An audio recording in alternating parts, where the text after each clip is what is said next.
Hamas और Israel के दरमियान कैदियों के तबादले पर अमल दरामद शुरू। हमास ने तमाम जिंदा 20 यरगमालियों को रेड क्रॉस के हवाले कर दिया। इसराइली यरगमाली की रिहाई के बाद 150 से ज्यादा फलस्तीनियों को रिहा किया।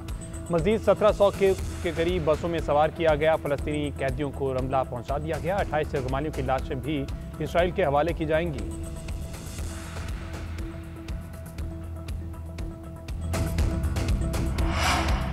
मिस्र के शहर शर्म अल शेख में गजा अमन सरबराह इजलास। वज़ीर-ए-आज़म शहबाज शरीफ पहुंच गए। बरतानवी वज़ीर-ए-आज़म के स्टॉर्मर मिस्र में मौजूद। गजा की तामीर नौ में मदद का वादा। फ्रांस, तुर्किया, फ़लस्तीन, कतर, जर्मनी, इटली, स्पेन और कनाडा के रहनुमा भी पहुंचेंगे। अमरीकी सदर इसराइल के दौरे के बाद पहुंचेंगे। वज़ीर-ए-आज़म शहबाज शरीफ ने कहा कि सदर ट्रंप गैर मुतज़लज़ल अज़्म के बगैर ये तारीख़ी लम्हा ना देख पाते। इनकी खुसूसी तवज्जो की बदौलत ही कत्ल गारत को रोकना मुमकिन हुआ। आज की तकरीब नस्ल कुशी के एक बाप के खात्मे की निशानदही करती है। आलमी बरादरी को यकीनी बनाना चाहिए कि ऐसा कहीं भी दोबारा ना हो।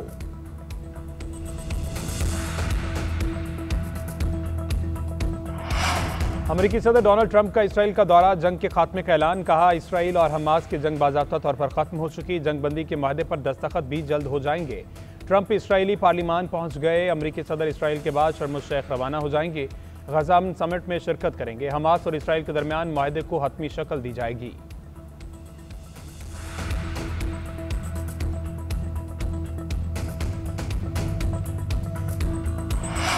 सोहेल अफरीदी खैबर पख्तूनख्वा के नए वज़ीर आला मुंतखब। 90 अरकान ने सोहेल अफरीदी के हक में वोट दिए। अरकान की मुबारकबाद, नए ख्वाहिशात का इजहार। ऐवान से खिताब करते हुए सोहेल अफरीदी ने कहा, पर्ची से वज़ीर आला नहीं बना, मेहनत करके यहाँ पहुंचा हूँ। सबसे पहले पाकिस्तानी, फिर पख्तून और कबायली हूँ। नाम के साथ जरदारी या भुट्टो लगने से कोई लीडर नहीं बन जाता।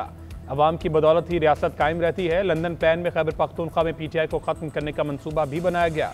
कुछ दिनों से कहा जा रहा है बानी की जेल तब्दील की जा रही है। ऐलान करता हूँ, बानी की बगैर मुशावरत जेल तब्दील की गई तो पूरा पाकिस्तान जाम करेंगे। मैं एहतजाजी सियासत का चैंपियन हूँ, फ्रंट से लीड करूँगा। यस बॉस ना कहने पर मेरे लीडर की हुकूमत को गिराया गया। पीटीआई का सोहेल अफरीदी की अलबरदारी के लिए आज ही पेशावर हाईकोर्ट से रजू का फैसला। जरा के मुताबिक आज ही गवर्नर से हेल्प लेने की इस्तदा की जाएगी। लीगल टीम ने पिटीशन की तैयारी शुरू कर दी।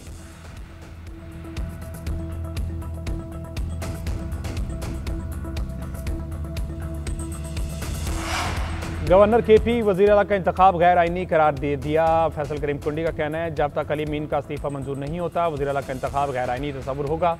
नए वज़ीर आला खैबर पख्तूनख्वा का नोटिफिकेशन कौन करेगा? अली मीन गंडापुर के इस्तीफे से मुतमईन नहीं हूँ। अली मीन पर परसों मेरे पास आ जाएं, उन्हें चाय भी पिलाऊंगा, इस्तीफा भी मंजूर हो जाएगा। अपोजिशन का इंतखाब अदालत में चैलेंज करने का ऐलान। डॉक्टर इबादुल्ला का कहना है, अपोजिशन कल वज़ीर आला के इंतखाब के खिलाफ अदालत जाएगी। हम तो कल तक समझ रहे थे कि इस्तीफा मंजूर हुआ, इसलिए उम्मीदवारों ने कागजात जमा कराए। अपोजिशन ने वज़ीर आला के इंतखाब का बायकॉट और ऐवान से वॉकआउट किया।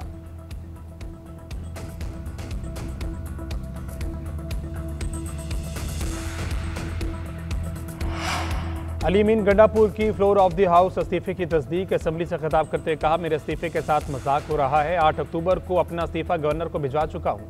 जैसे ही बानी का हुक्म आया उसी वक्त मुस्ताफी हुआ। मेरे लिए एक वक्त आया कि कुर्सी बड़ी है या पार्टी लीडर का हुक्म। मैंने बानी पीटीआई के हुक्म के मुताबिक कुर्सी छोड़ी। बानी के साथ मिलकर आइन और कानून की जंग लड़ेंगे। सूबे में इस वक्त सबसे बड़ा चैलेंज दहशतगर्दी है। मसले का हल है कि बानी पीटीआई को रिहा किया जाए। सोहेल अफरीदी को खुशामदीद और मुबारकबाद पेश करता हूँ। 19 माह में जो किया उसका मवाजना दीगर सूबों की कारकर्दगी के साथ कर सकते हैं।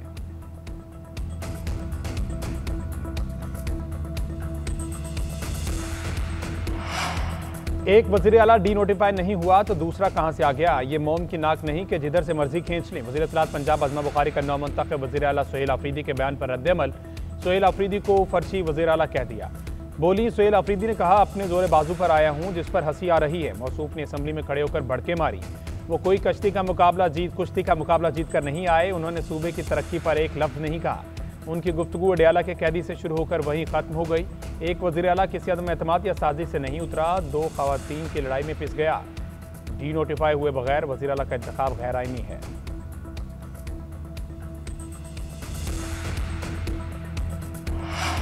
पाकिस्तान स्टॉक एक्सचेंज में बड़ी मंदी। मार्केट में 2.4% गिरावट। इंडेक्स 5000 से ज्यादा पॉइंट्स की कमी का शिकार। कारोबार का आगाज 1,63,098 पॉइंट से हुआ।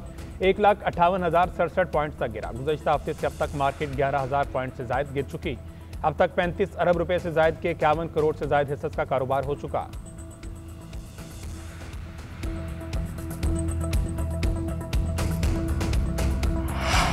वज़ीर-ए-आज़म की हिदायत पर फ़लस्तीनियों के लिए इमदादी सामान की फराहमी 100 टन पर मुश्तमिल 24वीं खेप भेजी गई। इमदादी सामान लाहौर एयरपोर्ट से रवाना किया गया। सामान में आटा, चावल, कुकिंग ऑयल, चने, तैयार खाना और डब्बा बंद फल शामिल। अब तक 24 खेपों के जरिए भेजी गई इमदाद का वजन 2300 टन से ज़ायद।